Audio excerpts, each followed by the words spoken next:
Back, and I've got a good one for you. Um, Achievement unlocked. We officially won the arena. I'm pretty stoked to see that. There was one nail biter battle there. This is going to be a longer video. I actually had quite a lot to go over on this, and we'll watch all the arena fights. We'll watch the battles for Nazca.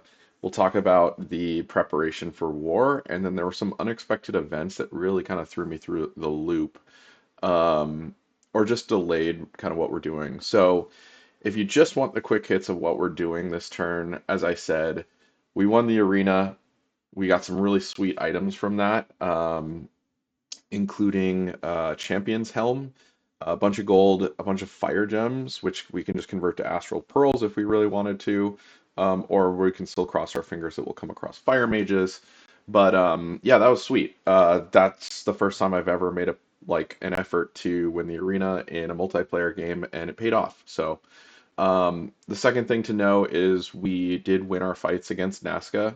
We sieged Nazca's capital. Vanheim has not been sieged by Machaca yet, which is kind of a milestone to me of when Machaca is going to look to go to war with us.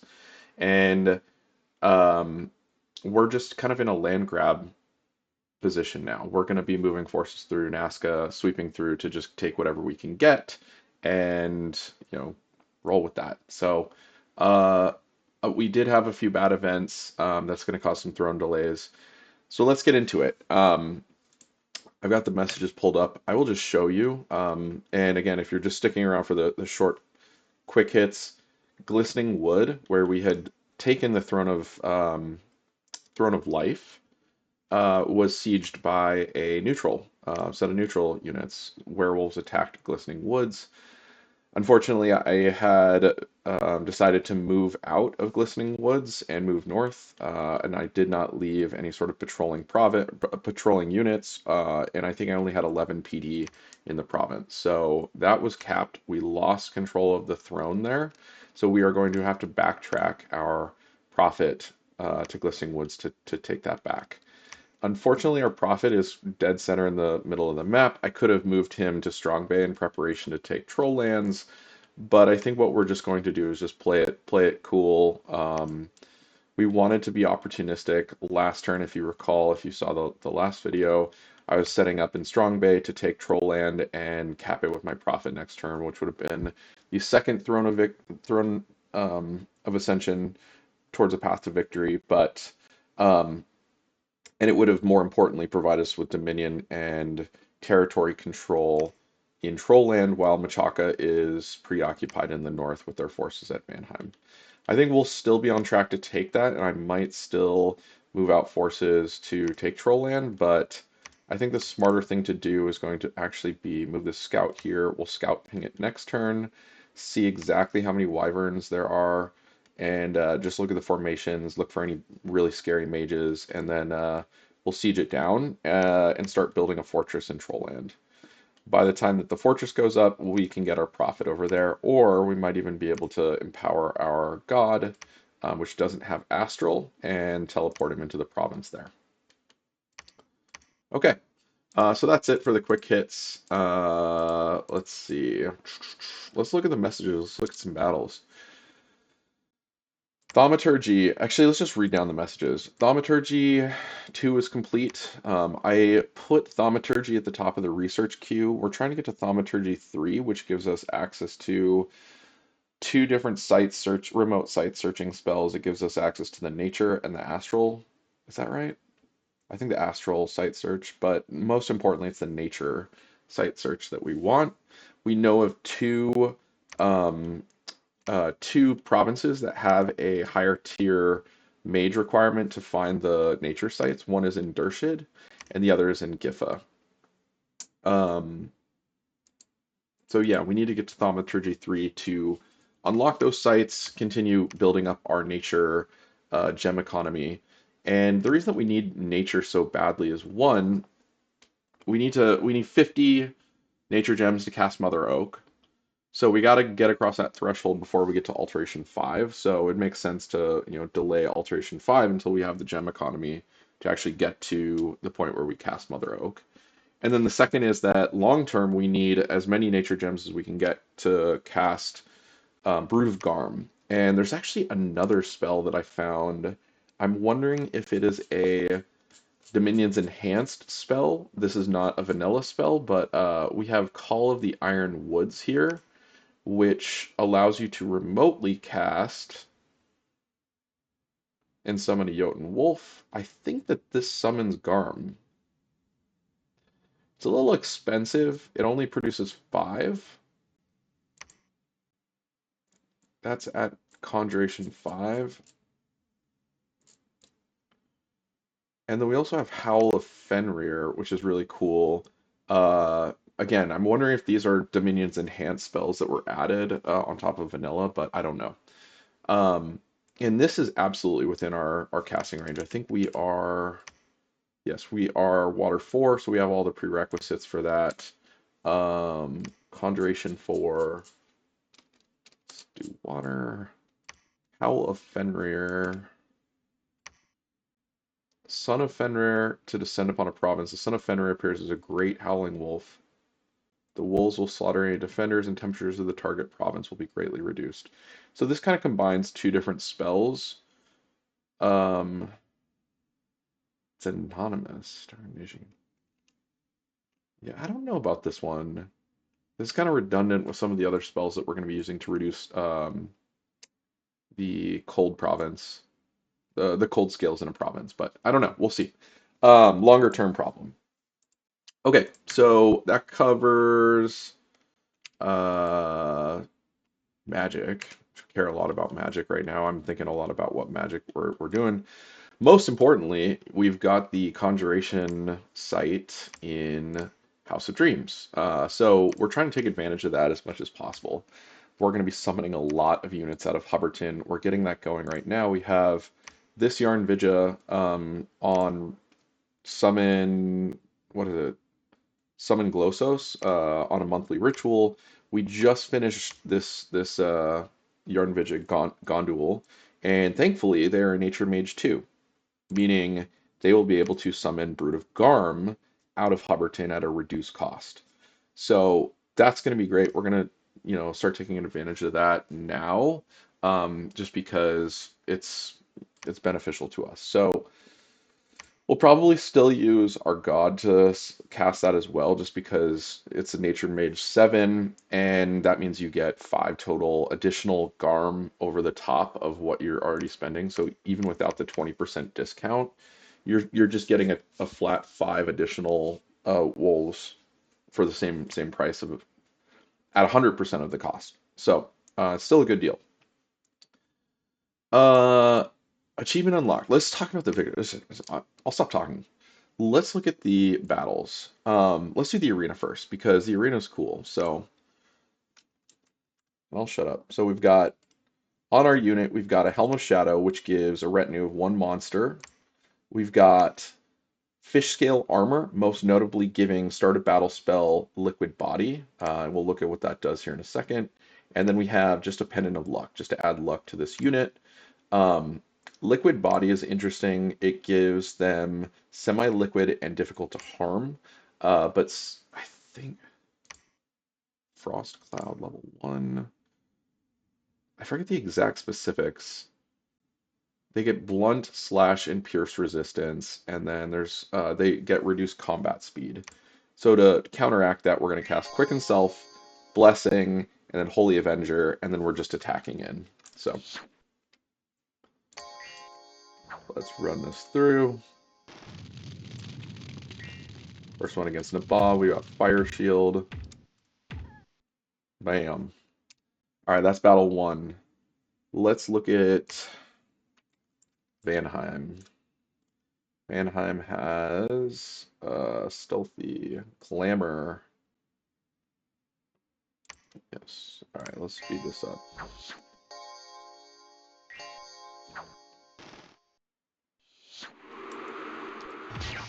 Air Elemental.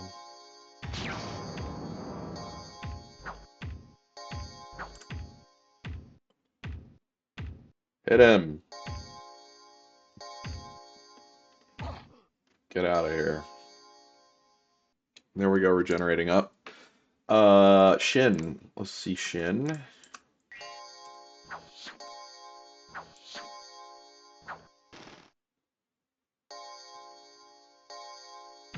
Bam. Let's see. Oh, that's it. Bachaka did not send anyone into the arena, and Nazca did not either. Arena deathmatch results. We got 463 gold, 13 sparkling fire gems, and most notably, a helm of the champion, or champion's headband. The champion's headband, the crown. So for winning the arena, you get this unique artifact. It has Awe 1, which is great. Inspirational +3, which is kind of crazy. Leadership +50. Luck, quickness, and the item cannot be removed. That's pretty incredible. I wish it didn't have this item cannot be removed, but I guess it makes sense thematically. Like this is the character that you sent to the arena. He won. He's the champion. You wouldn't hand off the champion's helm to someone else. And we're happy to have this on him. I did swap around the items that he had. He had the fish scales armor, but I at some point took this robe of shadows from another player or one of the other heroes in the game. And I think that this is just a better piece of armor. It gives the unit ethereal. So that's really good. Unless people are using magical attacks, this is like he's just not going to get hit. Or he's going to get hit only 75% of the time. This is going to get really crazy if we start stacking health items on him and Machaka doesn't end up having any sort of magical damage. Um, I guess the fire shield or the fire damage will be magic damage, but we'll see. We'll cross that bridge. Either way, this is really good for him for now. We're going to send him off thugging. We've got a small retinue of the sacreds. We're going to send him actually up to take Tiffy and C, which we've just kind of left alone for the time being, but he's going to go take that. Um, I'm going to skip down my list. So that's the arena. We talked about the helm. Oh, wait, one other cool thing about the arena is I noticed that it gave him a shit ton of experience and and he got a heroic ability. And I like to check the heroic ability as I find that 2 out of 3 times it's like pretty non-impactful to a strategy, but this one I thought was really cool. A hero with this ability is ambidextrous and has increased attack and defense skills.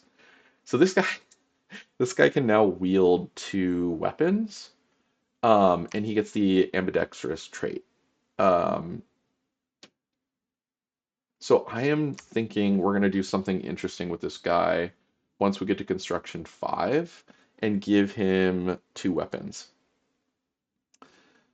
He's got a really good battle axe. You know, this weapon's insane. It's got attack 21 and a 41 damage. I mean that's nuts, but yeah, we'll see.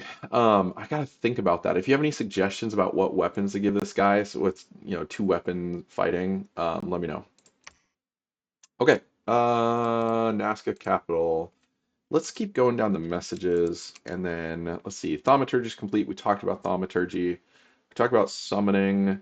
All right, let's talk about the jackpot site.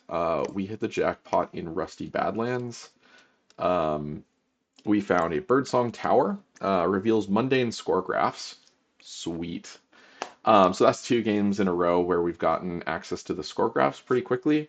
Um, we'll go over the score graphs here in a second. And then we found one that boosts glamour ritual range by 2 provinces. It gives us air gems and nature gems. This is a really good site for us. So we're going to be bumping up. The PD is already at 21 here. We'll probably keep some units in the area just to make sure that we don't lose this. We also found Death Site, produced 1 death gem, and a battlefield, this 1 death gem. So 4 total gems and graph in 1 site search. That's sweet. All right, jackpot site. Let's see. We talked about the Yarn Vidge's Summoner. So we have to go over the Nazca Capital Siege, the Vanheim Capital Status, some of the neutral events. Let's keep going through messages. Let's talk about Nazca and what's happening in the north. Spoiler alert, we successfully sieged Nazca's capital. Turns out giants are very good at sieging. I had known that from playing against Jotunheim, but wow, I am thrilled to just be kind of like rolling through provinces. Um, let's watch those battles. So here's Stonegrave Mountain.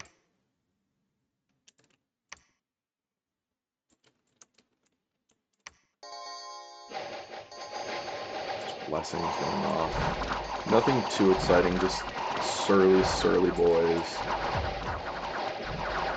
I think they had a few flyers in our back line, but it's no longer that scary because we just have such a critical density of units that they really can't threaten us too badly. And run them down, boys. All right. So that's Stonegrave Mountains. Let's look at the Nazca battle. This one, I'm going to warn you, took forever. I'll show you why. Look at all those body ethereals and mist forms and blessings going off. Stone skin.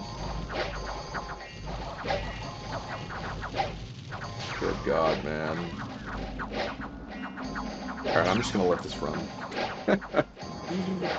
I'm gonna go get a cup of coffee. You guys need anything? Cool. Alright. I'll be back in like 20 minutes.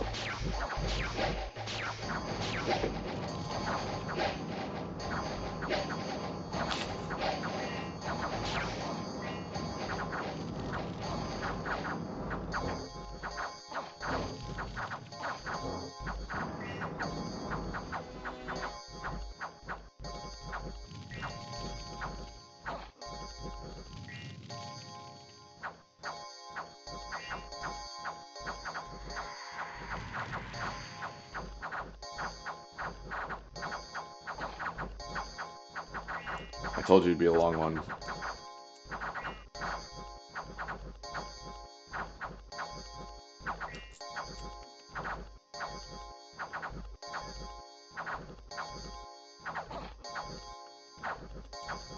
Oh my God, this is fucking painful, to be honest. Ethereal, fire resistant, heat, battle fury. Jesus.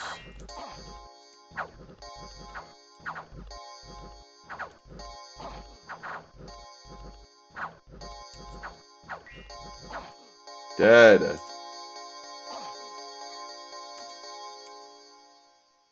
All right, so Nazca was not without losses. Um, we most notably lost 0 Thrim shirtings. So, you know, cool. It just took forever. Kind of curious. I'm curious how many rounds that went, but I'll check that after the video. I won't make you sit through that again. Uh, all right, so that's Nazca. Let's talk. Let's just look at where we're at with Nazca, and I'll just give a high level perspective on what we're going to be doing next. So, in thinking about it a little bit more, based on how these battles went, and how quickly we were able to siege down Nazca as a capital, what I've decided to do is just push through the rest of their territory. So we have Nazca moving to Bulwark. We have a split force going from Stonegrave to Troll Canyons, and the majority of our force is going to Farseer Mountains. We're anticipating moving to Troll Canyon with this unit, and I've given him an Azure Amulet so that he can actually. You know what? We're gonna take 2, 3, 4. Put those over here. So this way, with the Azure Amulet, we will be able to cross the sea. So from Troll Canyons, we will potentially be able to go Troll Canyons to Elder Hill or Troll Canyons to Agonor, and then just sweep up from Agonor, around this area. So we'll be able to kind of land grab up north where I don't expect them to have, frankly, any forces. And any PD that we encounter will not be able to stand up to the Thrim Shirtings. So yeah, and then Farseer Mountains will fall quickly.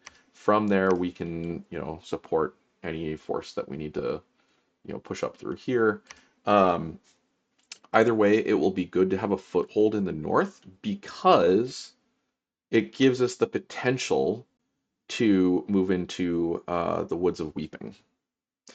And that is the fifth throne of Ascension that I couldn't find a few videos back. I was looking at the throne position. There's one in Trolllands, one of Land of Our Lord, one in Uliathum, and one in Glistening Woods. And as I've called out in the previous video, that's very good for Machaka, which is directly center to all four of those. And if they were more aggressive, they could probably push in and take those and win it. Now, I would be in a position to go to war with them immediately, and we have a one-turn non-aggression pact warning, so it's not a factor in the strategy. But like long term, this throne could be important because we could potentially win the game by only controlling two thrones, Glistening Wood and Trollland. So at this point in the game, like if I called my shot, I would say our path to victory is take Glistening Wood, put a fort up, take Trollland, put a fort up, sit on these with a huge giant force Machaka to attack into one of those two places, commit their armies, while we simultaneously figure out how do we fly into Weeping Woods? Do we just break our non-aggression pact with Nabah? What do we do there? So.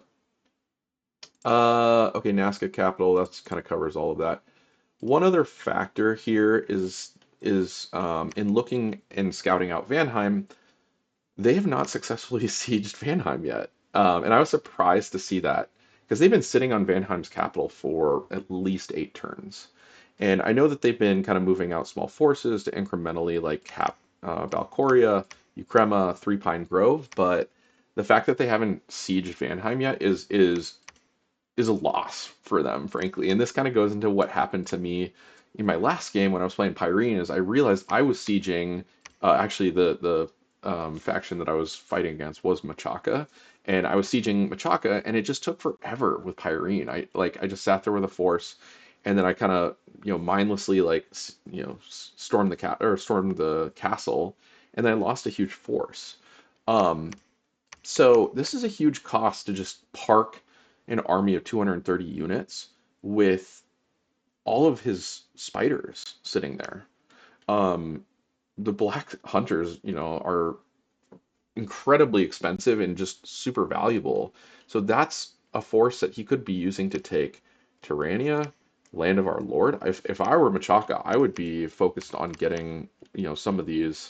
I would have taken Trollland, honestly. Like, I'd be looking at this force, moving them into Ironport and then Trollland. I think that Trollland is the most accessible province to take. Glistening Woods was definitely the easiest, in watching that fight. But Trollland is a close second. Jaguar Tribe Slingers, Jaguar Tribe Warriors. I don't expect this fight to be that difficult. So, there's a lot of there's some variability in this fight, and then probably the scariest is this one with Shade Beast, Shadows, and Anunnaki of the Underworld. So yeah, I would just say the fact that Vanheim hasn't been stormed yet is a win. Like we are now officially ahead. So let's talk about that. Okay, that covers Vanheim Capital. I'm gonna quickly touch on the werewolves and trolls. Let's go back to the messages. Unexpected event has occurred. Vineman. Unexpected event has occurred in. We had a bunch of really unlucky events. There was an assassination attempt, but our Gaija pulled out a win. Let's see, Glistening Woods. So lycanthropy is there. So yeah, we lost. I already talked about this a bit, but we lost Glistening Wood to a bunch of werewolves. That's kind of painful, considering it just costs more turns with our profit that we'd much rather use to cap and control Trollland. But it's fine. It kind of guarantees that this game will go a little bit longer than turn 40. I did have a thought with our recovery. There was an immediate path to victory if we had taken Glistening Woods and taken Trollland kind of uncontested. As I said, Vanheim's pretty well locked up with all their sacreds up north. It would be hard for them to get down and contest Troll Land. Um, and then we could feasibly have gone into Woods of the Weeping if we broke our non-aggression pact with Nabad this turn, and that would have given us a 3-turn window. So it could have been a very quick game if I really wanted it to be, but that's not very interesting, and I want to see like what happens as this game carries on. We're doing some interesting stuff with magics. I want to test out some of these unit compositions with Glossos and Garm, um, and I'm just having fun as Jotunheim now. The start of this game was painful. Not gonna lie. If you have watched from turn one, I wasn't doing anything from turns 1 to 10. So, anyways, I digress. Werewolves and trolls, um, it's a delay in the process, but we will backtrack, double back, and get these sites. I think the worst part about it is the loss of the gem income, because we know that we could have been getting one nature gem a turn. So yeah, a lot of stuff there. Excuse me. Yeah, that's really painful. We would be up 4 nature gems a turn, so we definitely need to double back and get glistening woods. Nature gems are foundational to our strategy, and not having them is incredibly painful. So yeah, let's look at the graphs. We got the graphs going. So here's provinces. As you can see, let's see, we're at turn 28. So right here is where Machaca actually I was actually shocked to see that I was doing as well as I was with provinces relative to Machaca. I thought Machaca had a really good bless. I don't know. Maybe he has some. No, he has his god out. Either way, we've got a good number of provinces at this point. We've been taking provinces from Nazca. I was actually surprised that we had as many provinces as we do. One just high level thing I take into consideration is like if you're a new player, don't simply judge it by like the number of provinces that you control. What matters is the number of provinces that you can control and secure.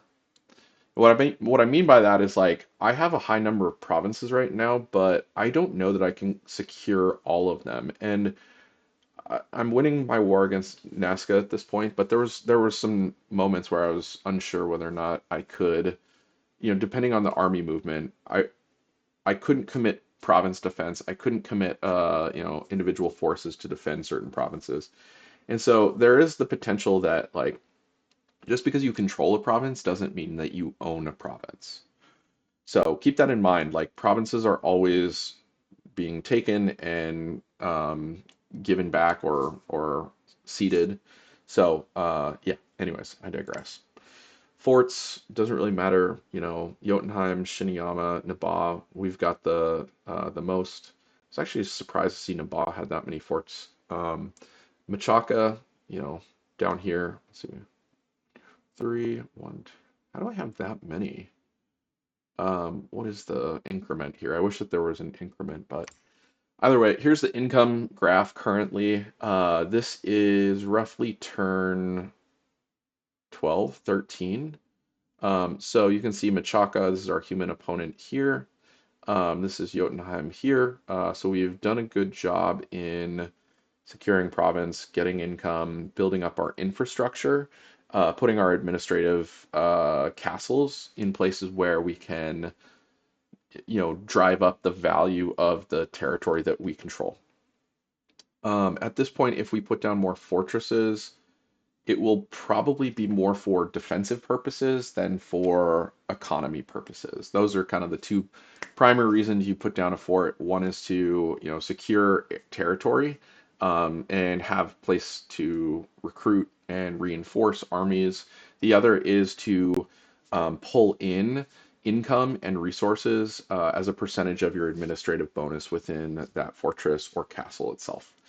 Um, so yeah, we're doing really well in terms of income at this point. I'm actually, again, surprised that we're doing as well as we are, given how bad our expansion was. You can kind of see us, right around here. This is probably turn 8 or 9. We just were flatlined. And then you see it kind of start to increment because we started double expanding. There was a turn where we triple expanded, and then once we got rolling, our province income really took off. Now, was it a mistake not taking an awake monster expander? Yeah, it was. I think most people who play Jotunheim take an awake monster. This, type of curve could have happened like right here. So, are we playing optimally? No, but we're having fun experimenting. Gem income gradually increasing. We don't have any of that information in relation to our opponents. Blood income, we started collecting some blood slaves. Our research is climbing, but probably slower than a typical game. I think that's okay because we have hit conjuration, and that's really where we're dumping a lot of our gems. Our Dominion is doing well. And then army size, interestingly, you get a picture of army size in the graphs. Our army size is actually really high. Machaca's army is largely fueled by chaff units and undead. So the fact that we have this high of a, army size, or the second highest on the board, that's pretty good for a giant nation. So um, ascension points, yeah, we lost our ascension point. And that's it for the graphs. So we'll keep tabs on that as the game goes on. It's really good strategic advantage to just be able to know at a glance, like, who's out in front. Is Machaca actually running away with the game? In reviewing the graphs, the answer is firmly no. So I think we can kind of take our foot off the gas a little bit and, work on, again, just securing the interior. So graphs, done with that. Okay, we already covered the champion, heroic trait, infrastructure. Okay, so what are we doing this turn? I'm gonna I'm gonna transition to a couple things, just smaller things. We'll talk about the this turn in general. Thaumaturgy 3, we already covered that. We need to do remote site searching. We are going to take back Royal Forest. We're going to get into position Rusty Badlands with some forces that should allow us to take back Glistening Woods. We're moving our profit back into Rusty Badlands. So having to double back there feels bad, but I think it's the right thing to do. Um, Infrastructure wise, I have a lot where I could spend on temples, labs, but what I'm ultimately opting to do is just get Nazca infrastructure set up. So Nazca already has a laboratory, great. Randomly, Stonegrave Mountain has a laboratory in it, so thanks, Nazca. But we have castle going down in Nazca, so we're starting the castle build process. We're building a temple in Nazca just to increase our dominion in the region. And then I was looking at building the fort in Dershid this turn, but I think we're going to hold off on that. We will save for a fortress in Trollland, or we will just take a turn off from recruitment to ensure that we can take that once we attack into Trollland. And in fact, I'm wondering if we just go for it. I think maybe not. No, I think we'll scout it out again. Take the foot off the gas there. So that's the infrastructure topic. I did actually have that called out. As a minor note, I had this scout just sitting here in Ironport. Last turn, I should have moved the scout into Trollland so that I could do a scout ping. I should have done that a couple turns ago. I should have just looked. A scout ping is where you send your scout into a province and let's see, can I attack into it? Oh, I can. Why wouldn't I just do that? I wonder if that triggers an attack in Ironport. I don't know. If I attack from Ironport into Trollland, does that trigger an attack in Ironport? I guess we'll find out. So yeah, the way that I just did that, if a normal movement is a sneak, and then if you hold control and click, it becomes a sneak and attack. And based on that, I think that that will work. So we will be in a position to retreat into Gaeta or into Strong Bay, so that won't be a problem. So yeah, I guess that's not a mistake. Okay, smaller details. If we look at the total number of players, we have a non-aggression pact with Nabaa. So that leaves Nazca, Vanheim, and let's just say, for argument's sake, we take Nazca and Vanheim out of the equation. Um, there's only one other AI to worry about, which is Shin. I sent them a non-aggression pact request. If they don't accept, doesn't really affect us that much. We could definitely go to war with them as well at this point, but I don't really want to get locked uh, too many armies locked up in war. Like I'm not interested in taking too much more province. I definitely am not interested in taking any of Shin's provinces. We're just looking at holding territory, especially high value territory like these two farmlands. So this is going to be important. We'll take the farmland from Nazca, and I expect that to be a pretty massive bump in income as well as a good strategic point to hold. So yeah, non-aggression pact. We kind of already covered this. I'm doing some interesting things with magic items or just like lesser magic items. As a new player, it can be just kind of daunting looking at all the different magic items that you can forge and wonder like, how do I make use of this? Well, I'm gonna show you one use case that I'm trying. Uh, Against a human opponent, this is an interesting item. So Effigy of War. I think more experienced players will know how to identify this, but this Effigy of War is interesting because it gives a perceived army size of plus 50 units. So my human opponent on Nazca will think, oh wow, he has a much larger force moving, through this area than is actually there. So I think it can be just a good deterrent item of like, oh, don't attack into that province because, he's got that large force there. Now, the way that you deal with this if you are in a large multiplayer game is by doing scout pings. This is why most people who are experienced at this game aren't really affected by that, is because if they're a good player, they're going to use their scouts on your borders to ping your provinces and see exactly what your formations are, see exactly how many units you have in the army. So that effigy of war becomes a lot less useful if you get scout pinged or if they have some other way to get that information.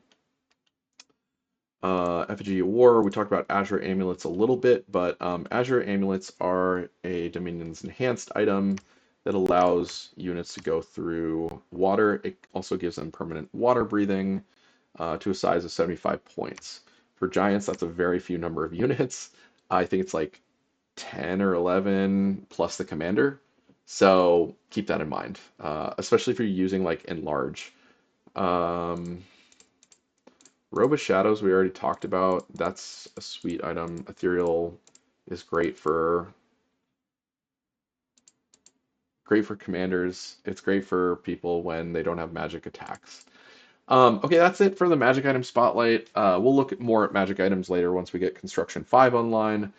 The last topic I wanted to cover is just something that, again, my human opponent was interested to know about this, so I'm going to just talk about this for a second. I want to talk about my scout coverage. I've been recruiting out of Spires of Ascension and previously Anglivania before before a bad event took away all the resources from that province, so I can't even recruit anything from that province. But I had recruited a large number of scouts, and you can see that I have 16 scouts. 16 scouts at a cost of 37 gold per turn. That's nothing.